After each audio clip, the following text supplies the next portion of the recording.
Good morning, guys. Welcome to this Friday, January 24th. Thank God it's Friday. First full, really long week. No short days or um, holidays or anything in between. Um, so looking at the ES in the overnight, we started off. We had a nice little pop to the upside late in the session yesterday. Yeah, instead of backing off, they actually popped, and it looked like they could potentially do that, but in the last update we did, but it actually they actually did that, and we're right up here at the above the 61 or at the 6150 almost, and ready to test the highs. That's what it looks like. So that's what we got going. Market is holding on to the gains, and looks like they are trying to take it higher.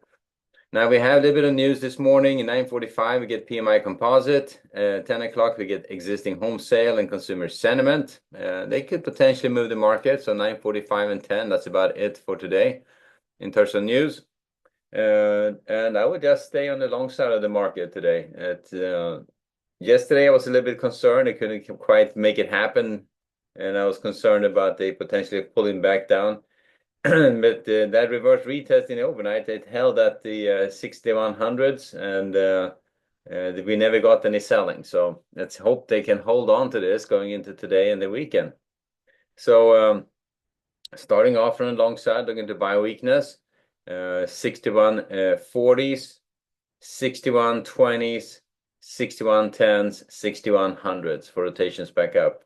Now, 1, 2, 3. There could be something in between the 6110 and the 40s, the 35 to 40s. I didn't see anything which, I mean, there could be one right here at that four-letter edge potentially. Maybe I'll drag that up a little bit. Let me see. Yeah, maybe I'll drag it a little bit like so. Right, so this four-letter edge could potentially be something. So 6120, this general area up to the 6535 to 40s. Either of those two. There could be something in between here, but we'll just have to wait and see. I think the better ones are 61 30.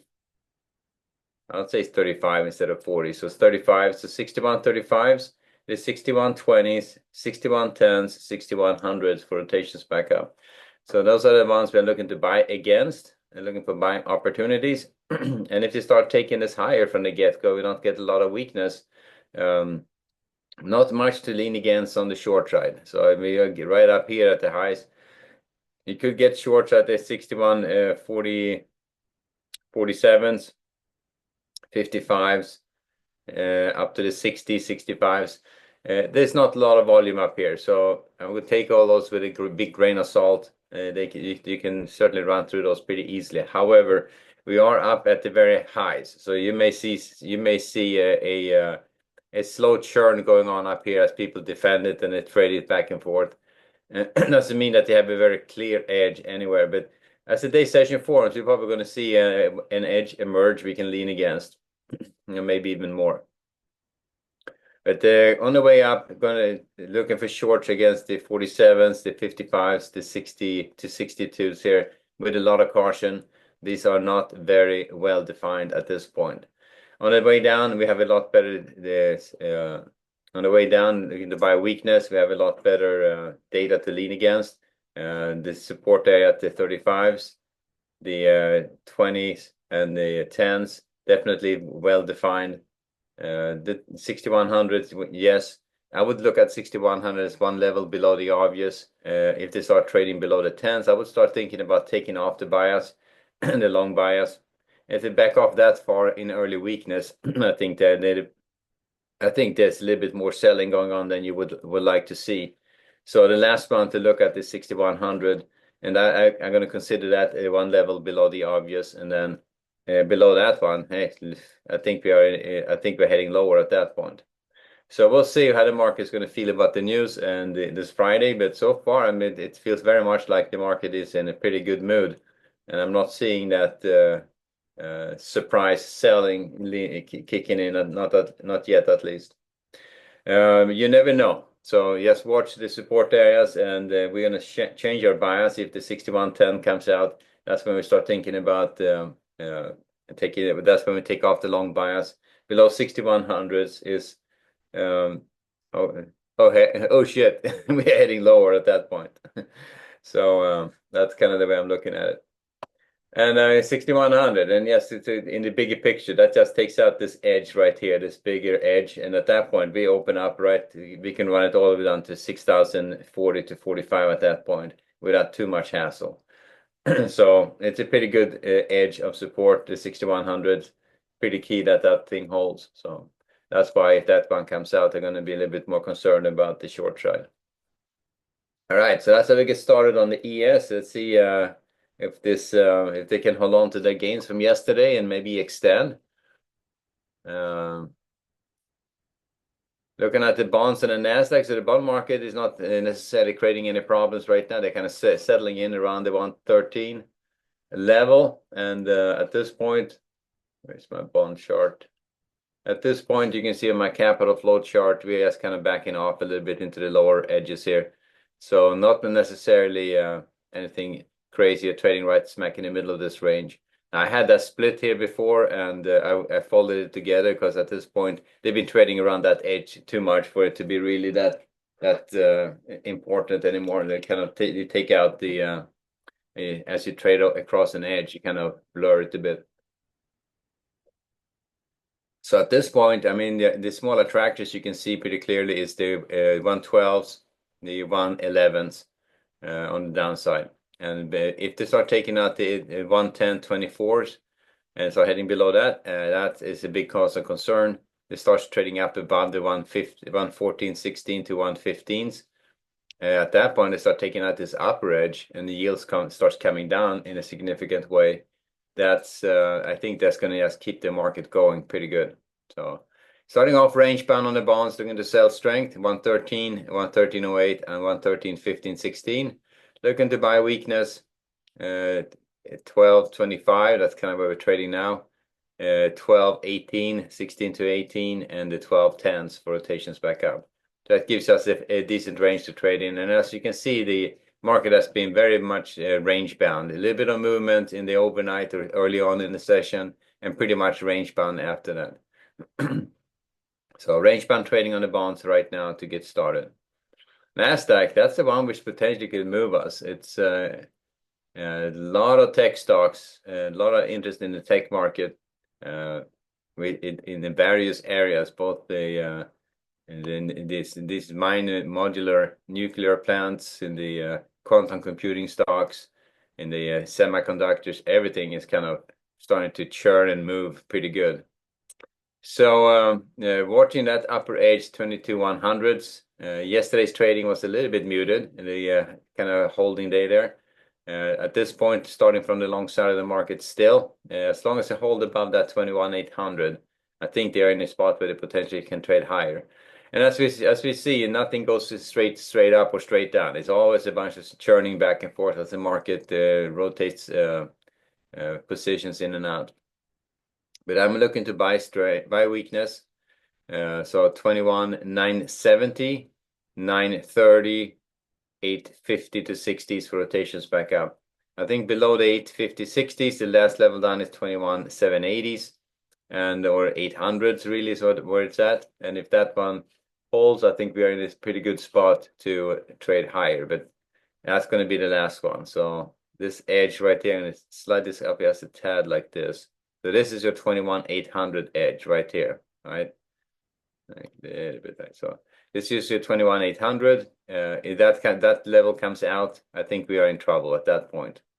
So 3 levels down on early weakness, they start trading below that 860 level. I would I take off the long bias and look for there could be shorts between because they're pretty wide range here. So they take out the support there. It could be a nice short running it down to the 860s, or could be short in there running it down to the 800s. But I'm looking for buying opportunities as you approach these levels for rotations back up again. So that's kind of the dynamic I'm looking for. Now on Nasdaq, it's, as you know, it moves quite a bit. So And that's why there is potential short opportunities on the way down, even if you're looking to buy against these support areas. Important thing is if you're hopping on a short, don't sell into support. That would be a bad deal. So pay attention to where you are in the market. All right. So and if it starts trading higher on the Nasdaq, we have a little bit more resistance ahead of us. We need to get past this area, the 22,100s. So there is a potential short setup there against that resistance area. And if they can clear that, the next attractor is going to be right up here to 22,300s, and then we are in a new territory again. So there you have Nasdaq. Going to be a little bit not as aggressive on a short side, but there is an opportunity against this upper area, the 21,100 level, for a potential move to the downside. So this is the upper area to lean against. Not going to be super aggressive on these intermediate shorts or resistance areas, but the 22,100s potentially could be a nice short setup against.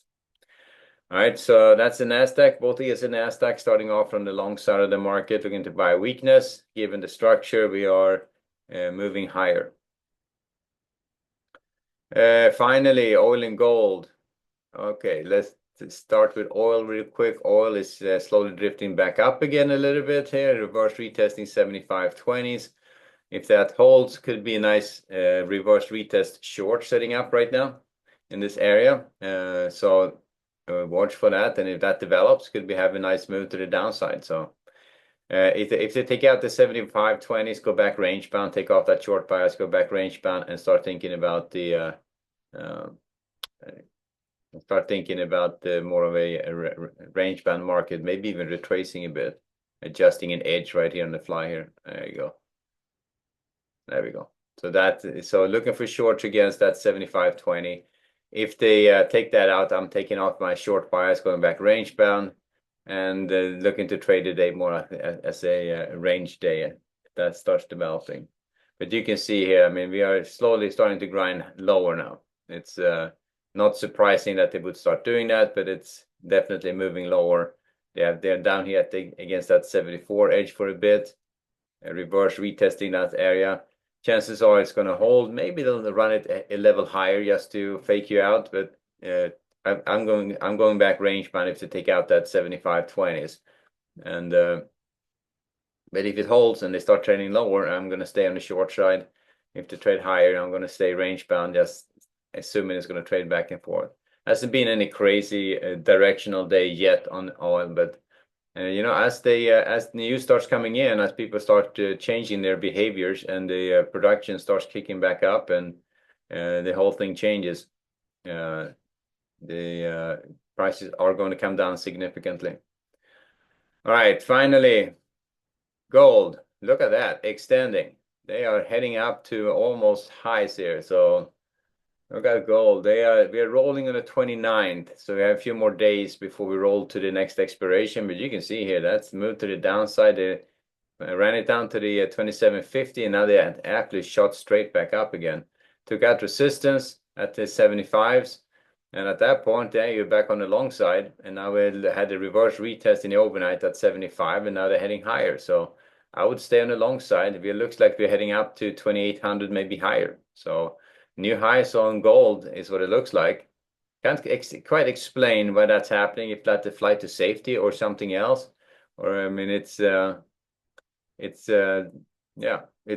to explain why gold would be rotating up and the stock market is showing signs of pretty good movement to the upside as well. The gold doesn't give you a return. It just is an asset. You hold it, and if it appreciates, you make money, but it doesn't kick back up any dividends or anything like that. So it's kind of surprising. But so we'll see if that is an alarm signal or something is in the work. But the fact that gold is trading higher like that, heading up to new highs, is a little bit concerning. That's one of those little flags you put in the back of your pocket and say, that doesn't quite make sense, but let's see what happens with it.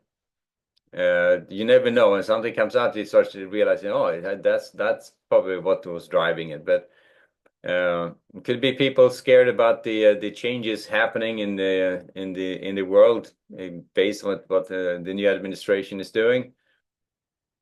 Who knows? But at this point, gold trading higher is just an interesting dynamic.